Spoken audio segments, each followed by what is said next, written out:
All right, so we're talking here about the offset press. Specifically, we're going to first demo a 0 degree, a flat bench offset press. Okay, and why would we program this, right? Why not just do a bilateral, 2 dumbbell press? Hey, that's also a fantastic exercise. Going to be give you access to a little bit heavier loads, just for kind of pushing, kind of peak absolute strength, right? Going to a unilateral press, a one-arm press, even if it was not offset, is going to pose more of a stability challenge to your trunk to not let that one weight kind of yank you off the bench, right? And also going to let you work on side-to-side differences. See, hey, can my right side do 50 pounds 5 times, but this side can only do it 3 times. Okay, man, I got a difference there to work on.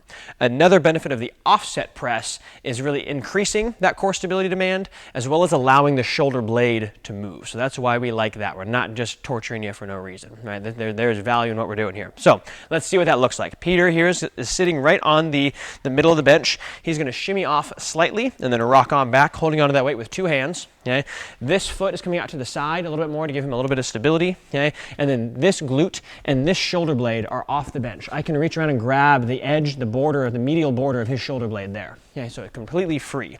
He's going to take that hand off. Okay, he's going to control that weight down, kind of push through that foot, stay tight in the middle, and press all the way up, getting a little extra reach with that shoulder blade at the finish. Okay, so go ahead and do like 2 more reps for me there. Control down, press up, and reach up at the top. So that extra reach we would not have you do if you were flat on a bench doing kind of a standard 2 dumbbell press. Here being offset with the shoulder blade free, that's one of the benefits of this position. We can allow that shoulder blade to move more freely because it's not kind of bound up on the bench. You're not laying on top of it. And we can train some of the musculature around the shoulder blade a little bit more completely. Specifically here, the serratus anterior is kind of this muscle underneath your armpit. So we want you to feel that in that last reach up at the top. If you don't feel that, you probably just stopped right here and didn't get that extra bit of shoulder blade protraction. Again, because of our setup here, we want you to get that. Okay? You'll also just feel your core screaming like crazy. We don't even have to tell you to think about that. That'll just be happening, right? And then when you're done, shimmy back onto the bench, rock on out of there.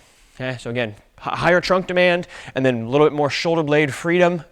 Use that freedom. Feel that under the armpit serratus muscle working hard.